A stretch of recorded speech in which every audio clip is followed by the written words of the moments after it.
Boa noite. Boa noite. Temer pede trégua, mas caminhoneiros anunciam que as barreiras nas estradas vão continuar. Vai ser liberada até sexta-feira só a passagem de carga viva, alimentos perecíveis e remédios. O Supremo recebe material da investigação sobre Temer e o decreto dos portos. A Polícia Federal pediu mais prazo para analisar dados que envolvem amigos do presidente. Já está preso Eduardo Azeredo, ex-governador de Minas e ex-presidente nacional do PSDB. Ele foi condenado a 20 anos por desvio de dinheiro público no mensalão Tucano. Tribunal rejeita último recurso e manda prender Delúbio Soares, ex-tesoureiro do PT. Desta vez, na Lava Jato, são 6 anos por lavagem de dinheiro. Ele já cumpriu pena no mensalão petista. Lula vai depor como testemunha de defesa do ex-governador do Rio, Sérgio Cabral. O processo apura a compra de votos para trazer as Olimpíadas de 2016 para o Brasil. No centro de São Paulo, moradores do prédio que desabou permanecem acampados à espera de uma solução. A Defensoria Pública afirma que eles têm prioridade para a nova habitação e sugere 3 prédios da região. O Jornal da Gazeta volta logo depois do intervalo com essas e outras notícias. Até já! No terceiro dia seguido, os caminhoneiros autônomos fizeram paralisação em ao menos 22 estados e também no Distrito Federal. Hoje, o governo federal e concessionárias das estradas conseguiram liminares contra os protestos em 8 estados, entre eles São Paulo. Ao todo, a Advocacia Geral da União entrou com 17 liminares contra bloqueios ou aglomerações nas estradas. Pelo descumprimento da medida, os caminhoneiros podem ser multados, mas por enquanto não há registros de penalizações. Os bloqueios são organizados pela Associação Brasileira dos Caminhoneiros, que tem cerca de 600 mil integrantes. A paralisação já começou a afetar outros setores. Os Correios suspenderam temporariamente as postagens das encomendas com dia e hora marcados, os chamados SEDEX. Além disso, a entrega de encomendas também está comprometida. Na Via Dutra, na região de Jacareí, um caminhão dos Correios foi apedrejado ao tentar passar pelo bloqueio dos manifestantes. No Rio de Janeiro, comerciantes da Ceasa afirmam que mercadorias não chegaram para abastecer o Mercadão. Com isso, os preços dispararam. Só para se ter uma ideia, o saco de 50 quilos de batatas, que geralmente é vendido por no máximo R$ 70, agora é comercializado por até R$ 500. Os cariocas também enfrentam a falta de combustíveis em vários postos. Outros setores também estão em alerta. A Associação Paulista de Supermercados afirmou que já há desabastecimento nos supermercados. A Associação Brasileira de Proteína Animal diz que os protestos têm impedido a chegada de ração para as criações, a retirada de carnes dos armazéns das fábricas e também a chegada de animais para abate. Os caminhoneiros protestam contra o aumento do diesel e não recuaram nem mesmo após a Petrobras anunciar a redução no preço dos combustíveis. E o ministro da Fazenda garantir que o governo vai zerar a cobrança da CID, Contribuição de Intervenção no Domínio Econômico. Em troca, o Congresso deve aprovar o projeto de reoneração da folha de pagamentos para compensar a queda na arrecadação. O sindicato que representa a categoria diz que a isenção representa apenas um dos 27% dos tributos cobrados sobre o diesel e, portanto, quase não terá impacto no preço. Hoje, o presidente da Câmara, Rodrigo Maia do DEM, reiterou que uma redução provisória do PIS/COFINS sobre o diesel será incluído no texto da reoneração da folha de pagamento. O relator Orlando já está discutindo esse assunto, está analisando com a área técnica. Nós vamos incluir, sim, o percentual transitório do PIS/COFINS até o final do ano. E diversos aeroportos do país também sentem o impacto deste protesto de caminhoneiros, porque o estoque de combustível está crítico. A repórter Carla Rodeiro está em Congonhas, zona sul de São Paulo. Boa noite, Carla.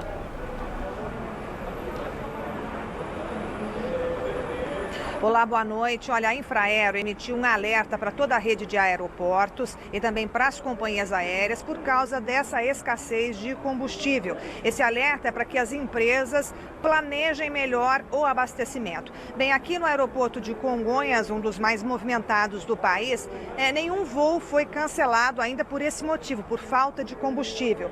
Mas a situação de manhã, de acordo com o relatório da Infraero, era a seguinte: as carretas com combustível combustível da BR Distribuidora foram bloqueadas e não conseguiram chegar até este aeroporto. Bem, a Shell conseguiu entregar 4 das 10 carretas previstas. Por isso, há o temor de que esse combustível necessário para abastecer os aviões falte em algum momento. Durante a tarde, se ventilou a informação de que o combustível poderia se esgotar ainda hoje. Mas agora há pouco, a assessoria de imprensa do aeroporto de Congonhas disse que essa possibilidade foi afastada e que não há risco de falta, pelo menos aqui em Congonhas. Outros aeroportos sentem esse risco. O combustível pode se esgotar ainda hoje em Palmas, Recife, Maceió e Aracaju. Bem, apesar dessa notícia de que a situação é normal, a Infraero divulga aos passageiros, aconselha os passageiros para que entrem em contato com as companhias aéreas para saber a situação real, a situação de momento do voo. Bem, e no fim da tarde, o presidente Michel Temer comentou sobre essa situação que envolve os caminhoneiros, o protesto de caminhoneiros. O presidente pediu uma trégua de 2 ou 3 dias para encontrar uma solução.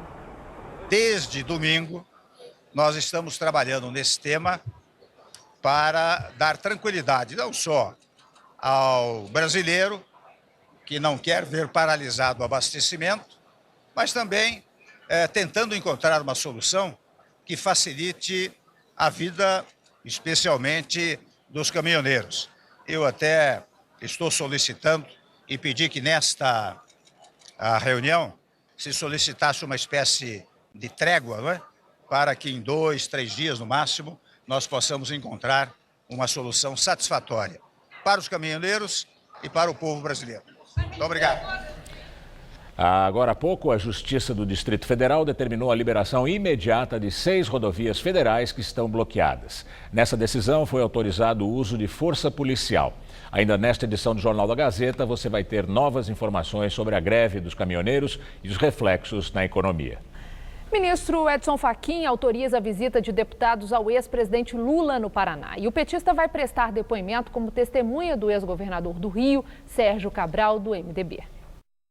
A comissão, formada por 10 deputados do PT, PDT, PSB, PCdoB e PSOL, tenta visitar o ex-presidente desde abril.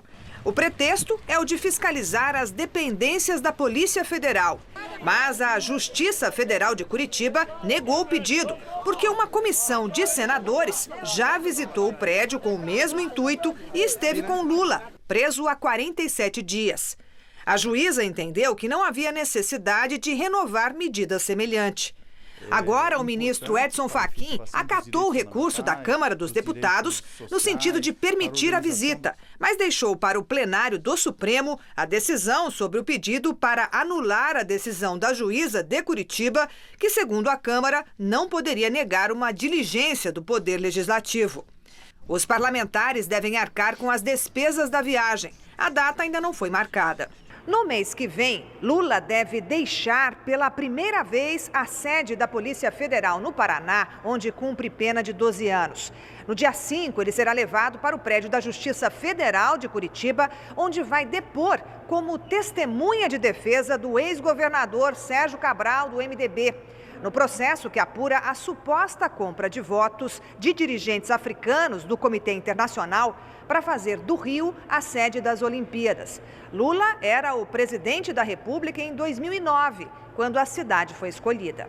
O ex-presidente será ouvido por meio de videoconferência pelo juiz Marcelo Bretas, responsável pela Lava Jato no Rio, na qual Sérgio Cabral responde a 23 processos. Lula foi arrolado pela defesa do ex-governador, que também já foi condenado pelo esquema de corrupção na Petrobras. A pena de Cabral ultrapassa os 100 anos de cadeia.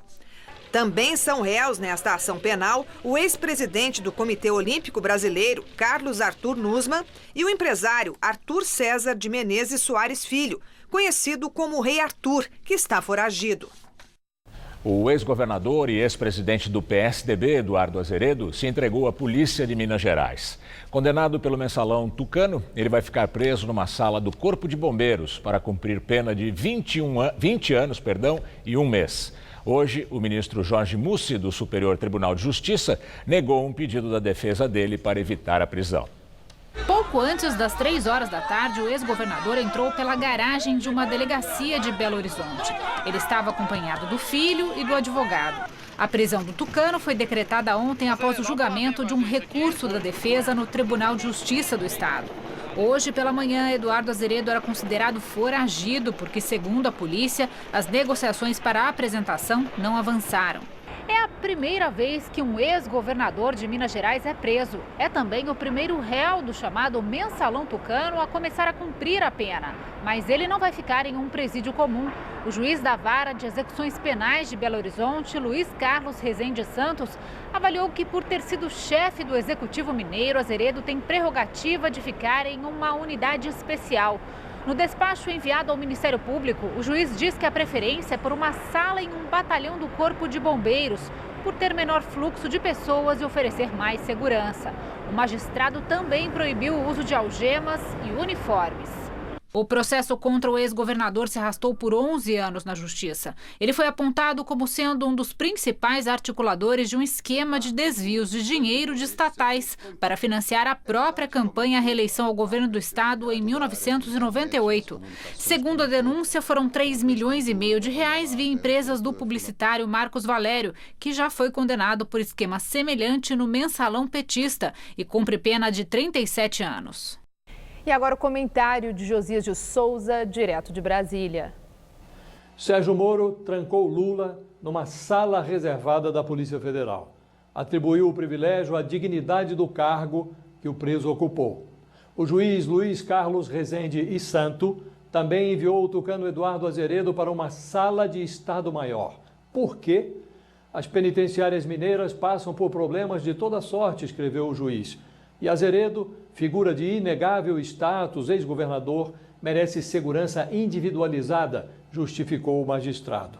Decisões desse tipo ajudam o brasileiro a enxergar mais uma velha anomalia nacional, a cana dos poderosos. No Brasil, os criminosos são tratados conforme o status social e a graduação profissional. Um político poderoso ou qualquer cidadão com canudo universitário, médico, advogado, jornalista, mata uma pessoa e vai para uma prisão especial. Um jovem de periferia é flagrado com uma pequena quantidade de maconha e é enfiado numa cela superlotada, virando mão de obra para as facções criminosas. Um ex-presidente e um ex-governador se beneficiam de dinheiro roubado do povo e vão para acomodações com banheiro privativo, TV individual, roupa de cama limpa, café da manhã, almoço, jantar e ceia. A suavidade do castigo é regulada pela origem do preso, não pela gravidade do crime. É aviltante, mas tem amparo legal. Ou igualam-se os presos, ou elimina-se o privilégio. Extinguindo-se a cana especial, petistas e tucanos organizarão passeatas contra o abandono e a superlotação das prisões. Do contrário, logo, logo haverá filas de sem-teto exigindo hospedarias especiais como as de Lula e Azeredo. Boa noite. A Procuradoria-Geral da República enviou hoje ao Supremo Tribunal Federal o material das investigações da Operação Scala da Polícia Federal, que prendeu amigos pessoais do presidente Michel Temer. Eles são acusados de intermediar propinas pagas por empresas do setor portuário. O envio do material da Operação Scala ao Supremo Tribunal Federal faz parte do pedido de prorrogação do inquérito dos portos, solicitado pela Polícia Federal ao ministro Luiz Roberto Barroso. O delegado que preside o inquérito, Kleber Malta Lopes, solicitou ao Supremo mais 60 dias para analisar os documentos da PGR e concluir o relatório da operação, que investiga se empresas do setor foram favorecidas por um decreto do presidente Michel Temer, assinado ano passado. A Polícia Federal suspeita que empresas como a Rodrimar, que detém a concessão do Porto de Santos no litoral, tenham pago propina destinada a Michel Temer por meio dos amigos, o advogado José Yunes e o coronel aposentado da Polícia Militar João Batista Lima Filho.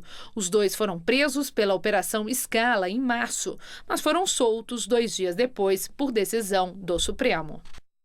Juiz Sérgio Moro manda Guido Mantega, ex-ministro da Fazenda do PT, explicar conta na Suíça.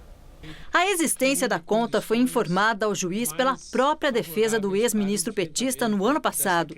De acordo com os advogados, a conta não foi declarada Receita Federal e foi aberta antes dele assumir o cargo de ministro da Fazenda no governo Lula. Mantega ocupou o posto de março de 2006 até novembro de 2014, já na gestão Dilma. Ao juiz Sérgio Moro, o petista contou que a conta recebeu um único depósito no valor de $600 mil. O dinheiro seria parte da venda de um imóvel herdado do pai. Mantega tem até o dia 4 de junho para explicar sobre a conta. O ex-ministro chegou a ser preso pela Operação Lava Jato em 22 de setembro de 2016, mas ele foi solto no mesmo dia por ordem de Moro, que destacou na ocasião o quadro de saúde da mulher do petista. Na época, o ex-ministro acompanhava a Eliane Berger, que morreu no ano passado, vítima de câncer. Mantega foi preso após o empresário Ike Batista relatar em depoimento que recebeu o pedido do ex-ministro para que fizesse um pagamento de R$5 milhões ao PT. Na Lava Jato, Guido não foi denunciado nenhuma vez. Em março deste ano, se tornou réu pela Operação Zelotes. Ele é acusado de ter atuado para beneficiar uma empresa em julgamentos do Conselho Administrativo de Recursos Fiscais, o CARF, no período em que era ministro da Fazenda. O ex-ministro também é citado na delação da JBS Friboi. De acordo com Joesley Batista, dono do grupo frigorífico, Mantega distribuía propinas a parlamentares petistas. Ele é investigado ainda na Operação Bullish, que apura supostas irregularidades em repasses do BNDES também para empresas dos irmãos Batista. O ex-titular da Fazenda chegou a tentar fechar um acordo com a Justiça, onde confessaria crimes e, em troca, receberia alguns benefícios. No entanto, o pedido foi negado. Daqui a pouco, Maria Lídia entrevista Márcio Pockmann, presidente da Fundação Perseu Abramo e um dos coordenadores da campanha de Lula. Eles vão falar sobre eleições e economia. Defensoria vai à justiça para abrigar os moradores que ficaram sem onde morar depois que o edifício Wilton Paes de Almeida pegou fogo e desabou no começo do mês. A ação pede que eles sejam levados para imóveis vazios na região central.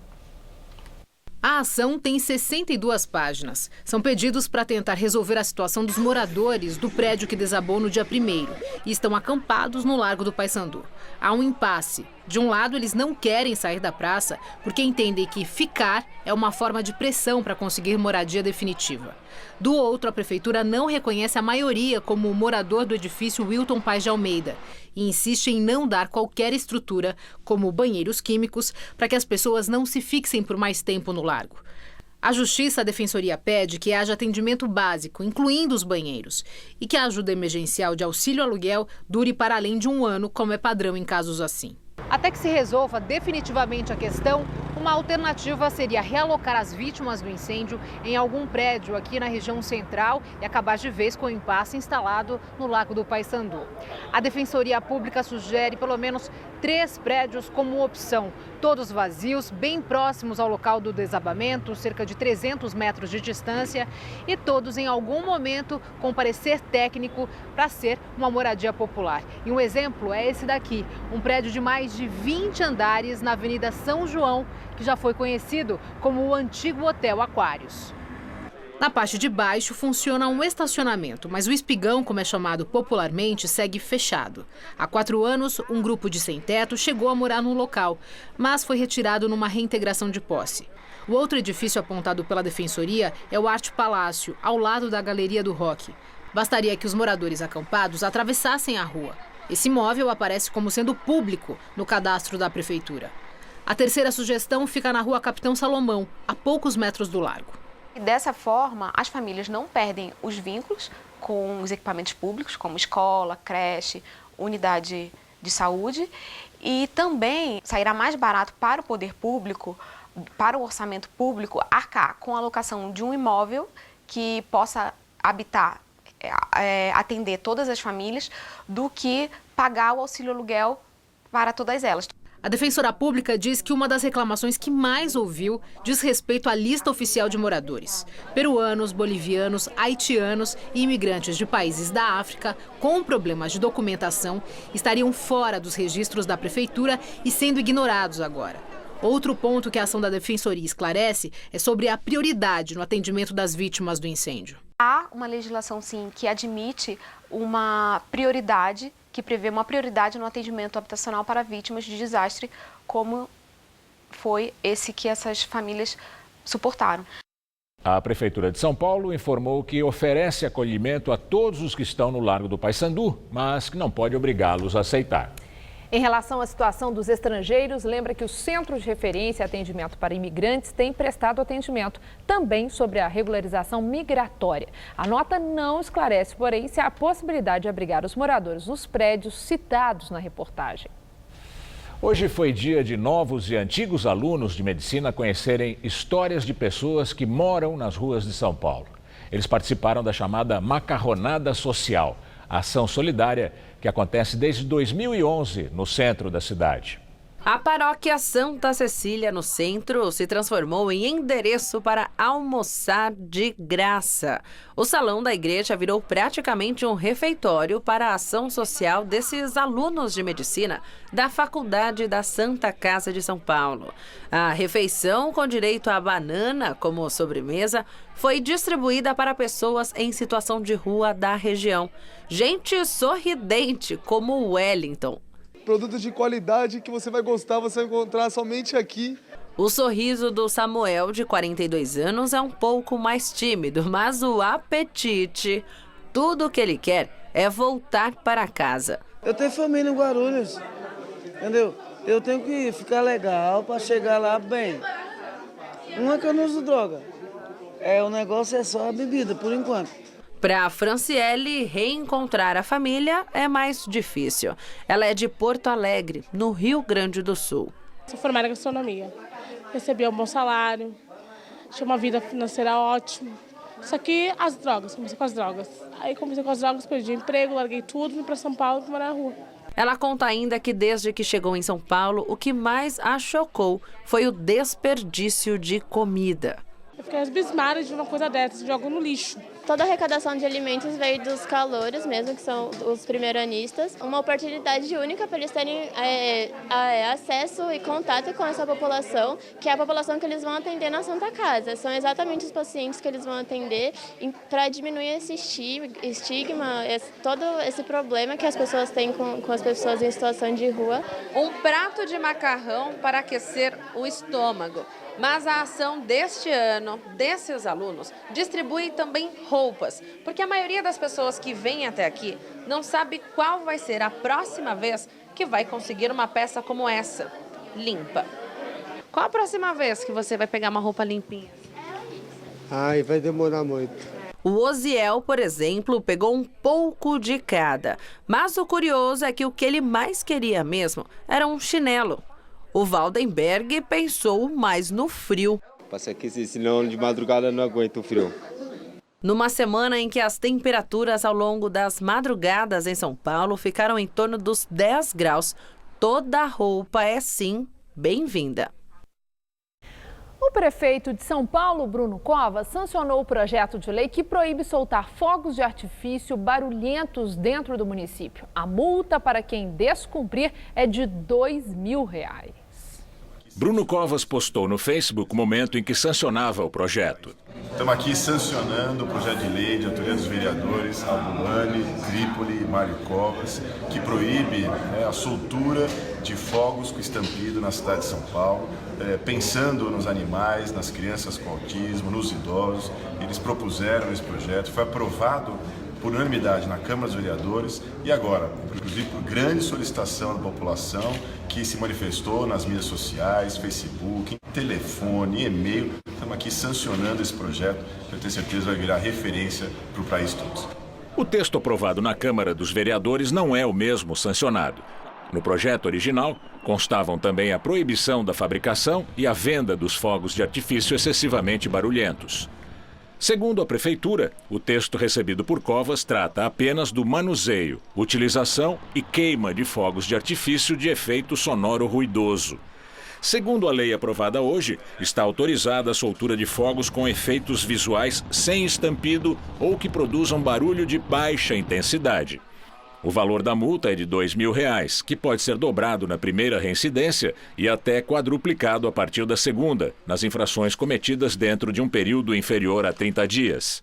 Lei semelhante existe em Campinas, Santos e Ubatuba. Os cãezinhos fofos que me perdoem, mas essa é mais uma lei que não vai pegar. De saída, ela vai ser regulamentada só depois da Copa do Mundo. Portanto, se o Brasil marcar algum gol, as crianças podem soltar biribas à vontade. Depois, não. A ideia em si é até louvável, mas uma lei como essa, que proíbe fogos com alto ruído, não diz o que é alto ruído. É o mesmo que proibir automóveis de correr muito. Quem vai medir os decibéis, que é a medida de intensidade do som, do rojão que soltam na Vila Inhocuné? Lei boa é a lei que é fiscalizada e cumprida. Boa vontade não basta para se criarem leis, é preciso bom senso também. O juiz Sérgio Moro decretou a prisão do ex-tesoureiro do PT, Delúbio Soares. Mais cedo, o Tribunal Regional Federal da 4ª Região em Porto Alegre negou os recursos apresentados pela defesa dele e de Ronan Maria Pinto, dono do Diário do Grande ABC. Delúbio Soares foi condenado a 6 anos de prisão por lavagem de dinheiro. Ele obteve 12 milhões de reais junto ao Banco Chain em 2004, usando como intermediário o empresário José Carlos Bunlai, amigo pessoal de Lula. Parte do dinheiro foi enviada a Ronan Maria Pinto. Para o Ministério Público Federal, houve uma suposta extorsão praticada por Ronan contra o PT, no caso do assassinato do prefeito Celso Daniel. Mas o fato não consta da denúncia, que se dedica exclusivamente ao crime de lavagem de dinheiro. Os desembargadores da 8ª turma apenas diminuíram o valor da indenização a ser paga pelo empresário para 6 milhões de reais. Delúbio também foi condenado por envolvimento no mensalão petista, mas teve a pena perdoada pelo Supremo Tribunal Federal. O ministro Gilmar Mendes, do Supremo, mandou soltar ex-secretário de Obras, ex-assessor e ex-delegado-geral da Polícia Civil do Rio. Todos eles são acusados de ligação com esquemas de corrupção durante a gestão do ex-governador Sérgio Cabral. Marcelo Luiz Santos Martins foi preso em 13 de março pela Polícia Federal na Operação Pão Nosso. Ele e o ex-secretário de Administração Penitenciária do Rio, Coronel César Rubens Monteiro de Carvalho, foram acusados de participar de um esquema que desviou cerca de 45 milhões de reais da Secretaria por meio de projetos para a ressocialização de presos. O esquema funcionou entre 2010 e 2015, durante a gestão de Sérgio Cabral, do MDB. Marcelo Luiz Santos Martins, que era delegado-geral de Polícia Civil no Rio, e o pai dele foram acusados de fornecer uma empresa no nome deles para lavar dinheiro do esquema. Mendes também mandou soltar hoje o ex-secretário de Obras de Sérgio Cabral, Hudson Braga, e Carlos Miranda, acusado de ser o principal operador dos esquemas ilícitos no governo fluminense. Os dois foram presos em novembro de 2016 na Operação Calicut, um desdobramento da Operação Lava Jato no Rio de Janeiro. Segundo as investigações, Hudson Braga usou empresas de fachada, no nome dele e de parentes, para receber dinheiro por meio de contratos simulados de prestação de serviços. Carlos Miranda fez acordo de delação premiada, já homologado pelo Supremo Tribunal Federal. Os dois não podem deixar o país e devem voltar para casa depois das 6 da tarde e também no fim de semana. E agora vamos ao comentário de política com Bob Fernandes.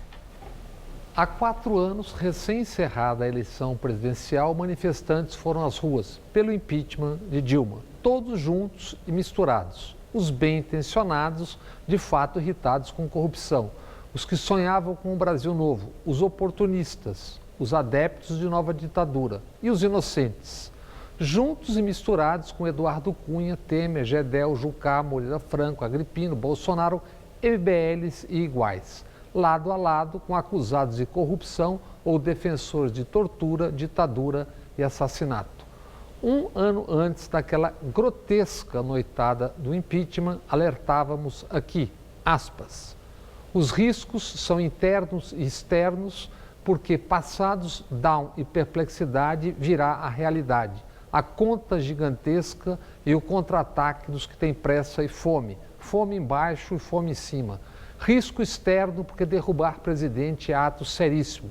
Mancha quem cai, mas pode manchar para sempre quem, mesmo com a mão do gato, derruba. Se não for ação estritamente legal, aos olhos da história do mundo, será altíssimo o custo de voltar a portar-se como republiqueta de bananas e golpes.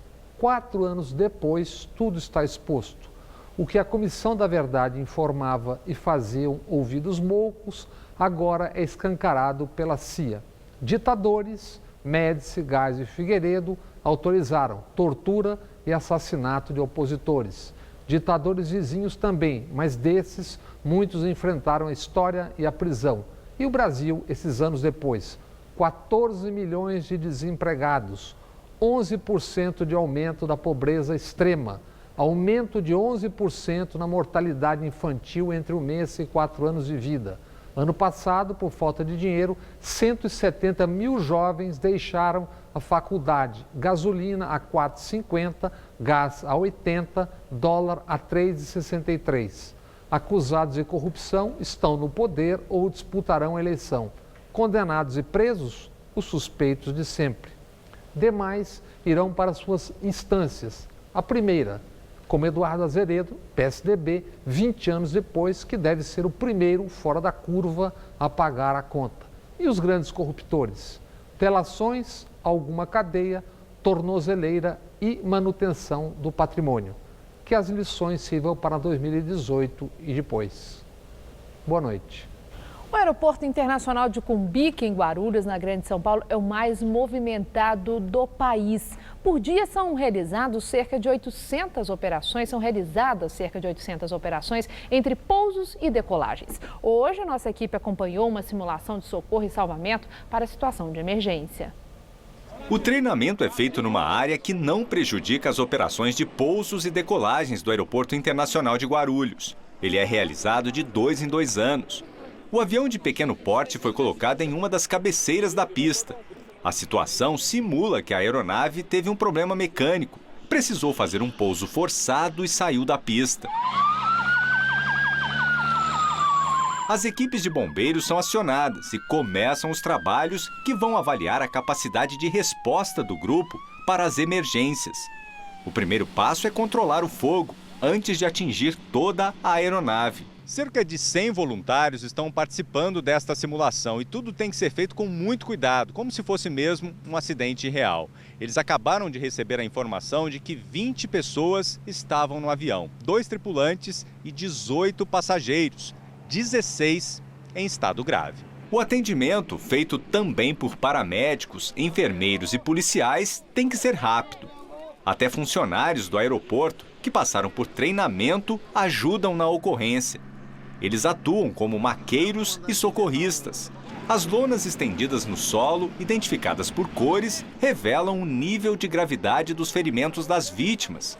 Na vermelha, por exemplo, são colocados os passageiros mais graves. Enquanto os primeiros socorros são feitos, as ambulâncias do SAMU, da Infraero e dos bombeiros chegam para levar os passageiros para os hospitais da região. 2 helicópteros também são usados para a remoção dos feridos: o Águia da PM e o Pelicano da Polícia Civil. Todo o exercício ele tem esse objetivo, né, de identificar os erros, as falhas, para que a gente possa corrigir e sempre estar melhorando para uma situação real. A gente tem que ter uma coordenação para onde essas vítimas estão sendo levadas e a rede hospitalar também está preparada para recebê-los. Rubens é funcionário administrativo do aeroporto há 4 anos e participou do exercício simulado de emergência aeronáutica pela primeira vez. Em caso de um acidente real, ele poderá ser um dos voluntários. Foi tranquilo, todos ficaram calmos, todos desempenharam seus papéis com clareza. A gente escolhe ser voluntário porque a gente ama a aviação mesmo e uma situação dessa, se vier a ocorrer, a aviação é muito segura, mas se vier a ocorrer, a gente tem que estar preparado para ajudar toda a equipe. O treinamento durou cerca de 2 horas e o final ficou por conta do tradicional batismo da equipe.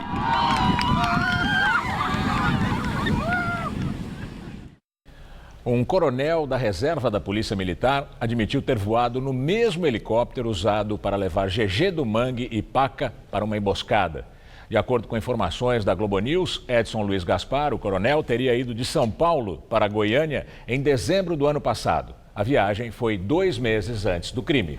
Os 2 chefes do PCC foram encontrados mortos numa reserva indígena no início deste ano. Os investigadores sabem que Gaspar tinha amizade de longa data com o piloto Felipe Ramos Moraes, mas que não está comprovado que os dois tinham negócios em comum. Professores das escolas particulares de São Paulo protestam contra a revisão de benefícios da categoria. A repórter Fernanda Azevedo tem outras informações. Cerca de 1.000 professores de escolas particulares aqui da cidade de São Paulo se uniram a outros professores de escolas da Grande São Paulo em um ato aqui na Avenida Paulista. Eles se concentraram no vão do MASP e fecharam a avenida. Eles protestam contra propostas de mudanças na convenção coletiva da categoria. Entre essas propostas está a redução do recesso remunerado de fim de ano, que hoje é de 30 dias, e o sindicato patronal quer reduzir para 23 dias. Além disso, eles são contra o fracionamento de férias e também contra a proposta de redução de bolsa de estudos para filhos de professores, que hoje têm direito a 2 bolsas. Nesta tarde, eles fizeram uma assembleia e decidiram fazer uma nova manifestação com paralisações no dia 29, na próxima terça-feira. Hoje, cerca de 37 escolas particulares aqui da cidade, entre elas colégios tradicionais aqui de São Paulo, não tiveram aula. Os professores que estão no protesto pretendem descer a Rua da Consolação e ir até a Praça Roosevelt, na região da República, no centro de São Paulo. A prévia da inflação oficial desacelerou em maio para 0,14%. Apesar da forte valorização do dólar, o IPCA 15 ficou na menor taxa para o mês de maio desde 2000. No acumulado do ano até maio, o IPCA 15 ficou em 1,23%, menor nível para o período de janeiro a maio desde 1994. E nós voltamos a falar sobre o terceiro dia de protestos dos caminhoneiros no país.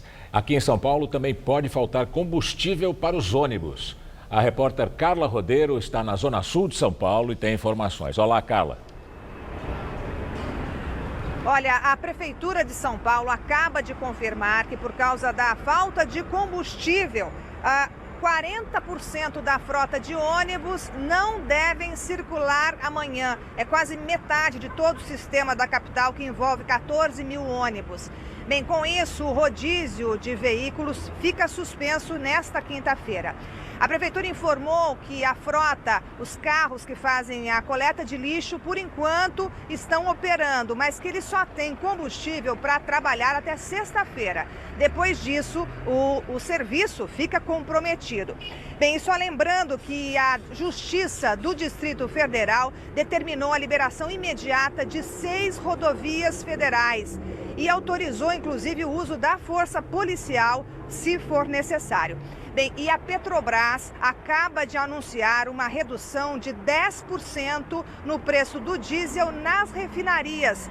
É uma medida que vai vigorar apenas durante 15 dias. A Petrobras explicou que é uma medida emergencial e que não haverá mudança na política de reajustes, que é baseada no preço do petróleo e também na variação do dólar. Bem, e no fim do dia, o governo Temer escalou 3 ministros para falar sobre a greve dos caminhoneiros. O da Casa Civil, Eliseu Padilha, o da Articulação Política, Carlos Marum, e o dos Transportes, Walter Casimiro. O Planalto disse que está preocupado.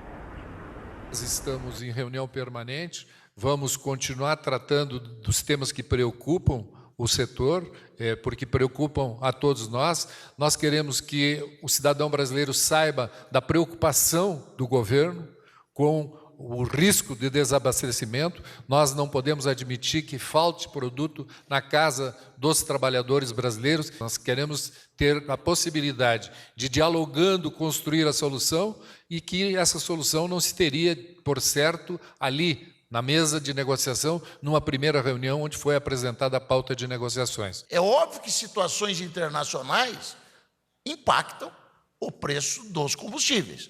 O que cabe ao governo agora é, com responsabilidade, também pensando na saúde financeira da Petrobras, que é uma empresa que é nossa, né, tomar atitudes que venham a amenizar, nesse momento excepcional, essa questão que nós reconhecemos como extremamente grave. O governo está negociando com as lideranças para que não deixe desabastecer aeroportos, hospitais, serviços de primeira necessidade, para que possa essa mercadoria chegar, né, ao beneficiário. Ontem, a Polícia Rodoviária Federal fez a escolta de alguns veículos de abastecimento dos aeroportos para que a gente desse a continuidade nos serviços aeroportuários. A ideia é que a gente continue fazendo isso hoje também. E agora vamos ao comentário de economia com Vinícius Torres Freire. A greve dos caminhoneiros revelou um caminhão de problemas, desculpem o jogo de palavras. Problemas enrolados uns nos outros, sem nenhuma solução boa no curto prazo. Os caminhoneiros fazem greve porque querem que o governo federal corte os impostos sobre o diesel. Eles dizem que o diesel ficou muito caro com os reajustes da Petrobras, como nós sabemos, e que o preço do frete não compensa. Agora, por que os caminhoneiros não conseguem repassar o aumento de preço do combustível para as empresas que contratam o transporte? Talvez deva estar sobrando caminhoneiro, tanto que sempre tem algum que aceita um frete, mesmo com preço ruim. Ou então as empresas estão endurecendo o jogo na crise. Agora, se o problema não é resolvido entre os caminhoneiros e as empresas que contratam transporte, então tenta-se passar o problema para o governo, pedindo redução de imposto. Impostos são 29% do preço final do diesel na bomba de gasolina. 13% é imposto federal, 16% é ICMS estadual. Os governos estão quebrados, sem dinheiro. Se baixar imposto, vão ter de cortar gasto em outro lugar, ou fazer mais dívida, que já é enorme, ou aumentar um outro imposto. Por ora, a solução parcial é aumentar imposto, isto é, voltar a cobrar mais contribuição das empresas para a Previdência, que tinha sido reduzida no governo Dilma Rousseff. Essa volta da cobrança se chama por aí de reoneração. O Congresso não queria mexer com isso, voltar a cobrar imposto, porque algumas empresas ameaçavam demitir se tivessem que pagar mais tributo de novo. Agora, com um assunto de enorme interesse eleitoral, o Congresso pode se mexer, mas as empresas vão chiar. E por que a Petrobras tem de cobrar preço internacional de combustível, que tem subido muito? Se não aumentar, perde dinheiro. Nos anos Dilma, a Petrobras não podia aumentar preço e quase quebrou. Ainda está meio quebrada. Se a Petrobras fica quebrada, investe menos em novos negócios, como aconteceu desde 2014, o que piorou a crise no Brasil. Ou seja, os cobertores todos são curtos. Nenhuma solução de curto prazo vai ser boa. Deixamos vários problemas crescerem e agora eles estão estourando todos juntos. Isso não vai prestar. Boa noite. Bom, e depois de uma madrugada fria, a Grande São Paulo amanheceu hoje com nevoeiro. Pois é, e como previsto, o dia foi de sol, entre muita nebulosidade, como você disse, e temperaturas amenas. Vamos ver com Mariana Armentano como fica o tempo nesses próximos dias.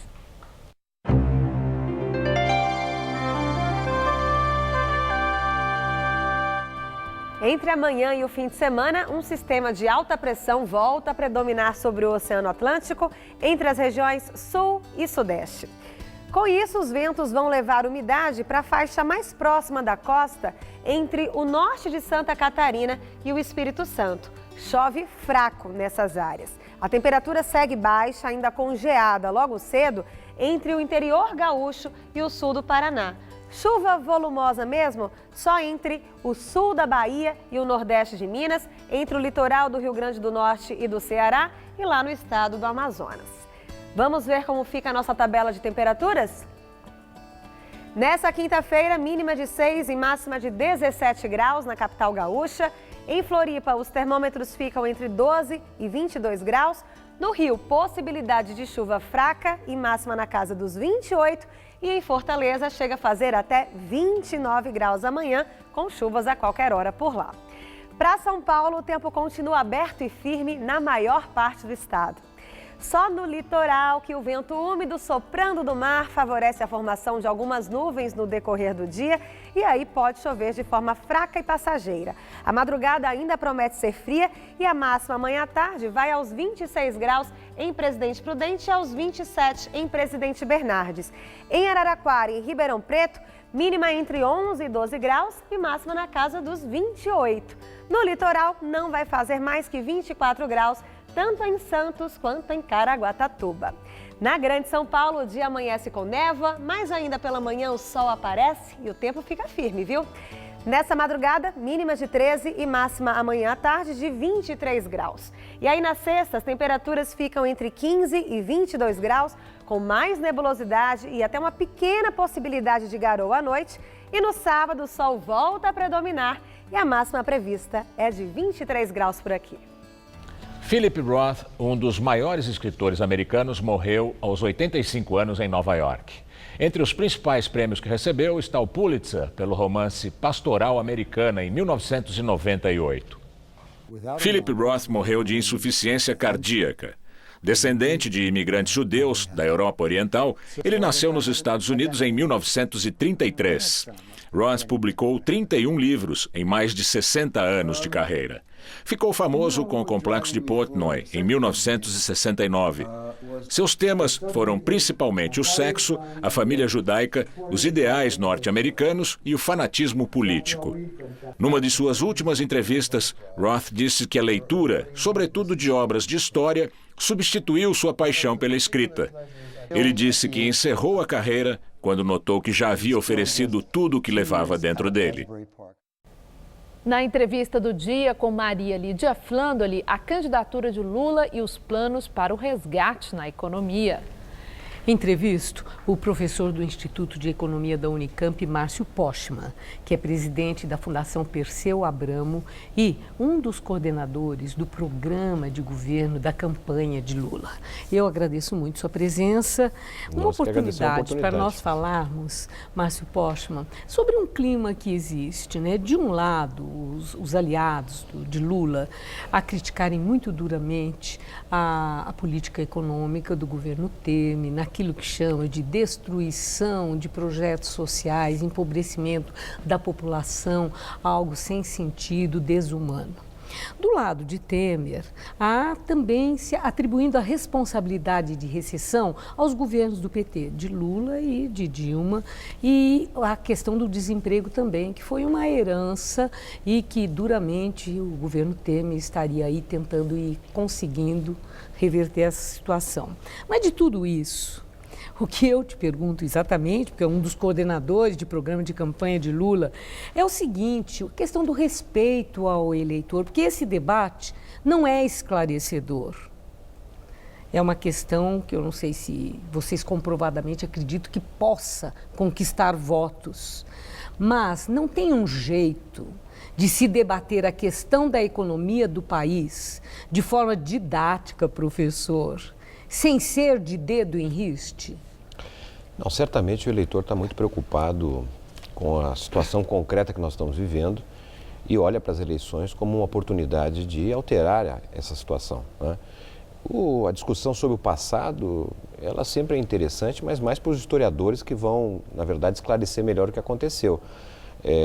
Na questão eleitoral, o que está em jogo justamente é o futuro do país, especialmente no que diz respeito ao presente que nós estamos vivendo. Mas o senhor não está se eximindo de da responsabilidade do PT?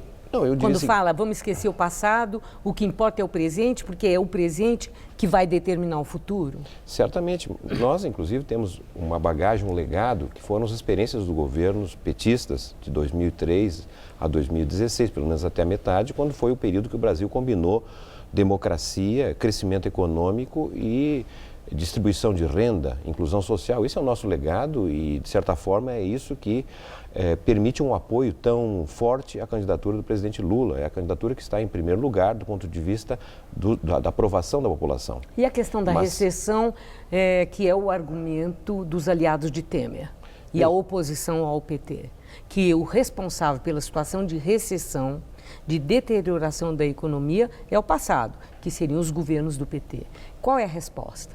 A resposta é que a nossa experiência de governo é uma experiência exitosa, evidentemente que tem problemas em relação aos efeitos da crise internacional, né, que o mundo viveu, inclusive, mas as opções, os resultados que nós estamos vivendo hoje, ao nosso modo de ver, diz respeito às opções que foram tomadas, sobretudo em 2016. Né? As opções, por exemplo, de aprisionar o gasto público. Né? Estão faltando remédios na saúde, os hospitais estão com dificuldade, nós temos problemas sérios na educação, os preços dos combustíveis sobem a um determinado nível. Aqui mesmo já foi antecipado problemas sociais graves que o país não conhecia, né? Quase 28 milhões de pessoas vivendo na situação de desemprego, equivale praticamente a quase a população da Venezuela. Mas isso são dados, é a realidade. A população quer saber como é que nós vamos superar essa questão. Né? Eu vi uma declaração sua de que o próximo governo precisa elaborar um programa emergencial. para, na implementação desse programa, reverter essa situação que existe no país, o resgate do crescimento econômico, do emprego. O que seria a base de sustentação de um programa emergencial para o próximo presidente da República, seja ele quem for? Nós entendemos que é necessário medidas imediatas a partir do primeiro dia em que o presidente assume o governo, até porque as medidas constitucionais ou infraconstitucionais, que dependem do Legislativo, demorarão algum tempo, até porque o Legislativo vai estar tomando posse, depois tem as definições da presidência das duas casas, etc. Então, medidas efetivas, já no primeiro momento, que anunciem justamente a possibilidade do Brasil sair do quadro de estagnação econômica que nós estamos, pois entendemos que na estagnação econômica não há possibilidade de gerar emprego, não há possibilidade de gerar bons negócios para a atividade econômica. E para isso, evidentemente, tem que mudar o rumo da política econômica brasileira, que é um rumo justamente apoiado na contenção do gasto público e liberalização do gasto financeiro. É preciso mudar essa equação de forma imediata. Ao mesmo tempo, nós temos também recursos que poderiam ser utilizados na iniciativa de retomar obras que estão paradas, são obras importantes para o país, e também a iniciativa de obras pequenas que as prefeituras poderiam ser realizadas nas 5.570 prefeituras que nós temos, que gerariam atividades, permitiriam a ocupação imediata. Isso é tudo possível se nós viermos a utilizar, por exemplo, recursos que fazem parte das nossas reservas internacionais. Nós temos um conteúdo de reservas, avalia-se além do necessário. Então, a utilização de uma parte dessas reservas permitiria, de certa forma, desbloquear obras que estão paralisadas e motivar pequenas obras nos municípios. Ao mesmo tempo, há também grandes possibilidades de reorganizar o próprio fundo público nas diferentes esferas da União, dos estados e municípios, né? Enfrentar o problema do endividamento das pessoas, o endividamento das empresas. Então, há uma série de ações que são possíveis fazer de imediato para tirar o país dessa estagnação e voltar a gerar emprego, dando para as pessoas uma esperança de que é possível sair desse quadro. Eu observo, professor, que o senhor não mencionou a adoção de medidas de estímulo ao consumo, aquela questão do estímulo para a demanda interna, que foi um modelo do passado. Isso é coisa do passado ou ainda cabe e deveria estar nesse projeto emergencial? Por exemplo, o enfoque que demos aqui de reativar obras que estão paradas, né, e estimular obras menores nos municípios tem a ver justamente com a possibilidade de abrir um emprego. Esse emprego vem acompanhado de salário e o salário se volta para o consumo. Então, esse estímulo ao consumo viria mais de uma forma indireta do que propriamente o estímulo a um crédito mais fácil ou a eliminação de impostos, né, para determinados produtos de consumo mais imediato da população.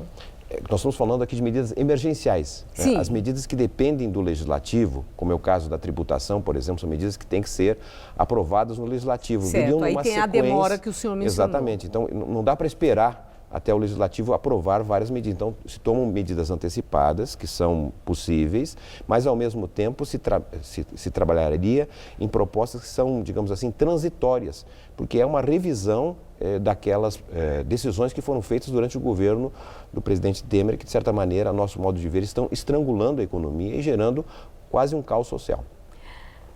No PT, governadores já externaram opinião e agora veio uma orientação, para eles não falarem mais nisso, de que há necessidade de uma abertura no partido para a admissão da possibilidade de uma alternativa à candidatura Lula e alianças com outros partidos. Como é que o senhor vê isso, esse clamor de alguns governadores e que foi seguido por outros petistas que estão ansiosos em relação à situação da manutenção da candidatura de Lula? Para encerrar. Nosso papel é um comprometimento com a realização do programa, porque nós temos praticamente até 15 de agosto para o PT apresentar o candidato. Nesse momento, o candidato é o presidente Lula e nós vamos levá-lo até onde for isso possível. Agora, o PT é um partido democrático e permite justamente visões distintas, como a de alguns governadores ou até outros importantes líderes do partido, mas há uma convergência do ponto de vista da direção que a candidatura é Lula até as últimas consequências de que isso representar. E eu agradeço muito sua entrevista. Uma boa noite, professor. Igualmente para todos. E o Jornal da Gazeta termina aqui. Boa noite. Boa noite. O Unifom conversa com o prefeito de São Paulo, Bruno Covas, no Tudo Seu. Hoje, 10h30 da noite.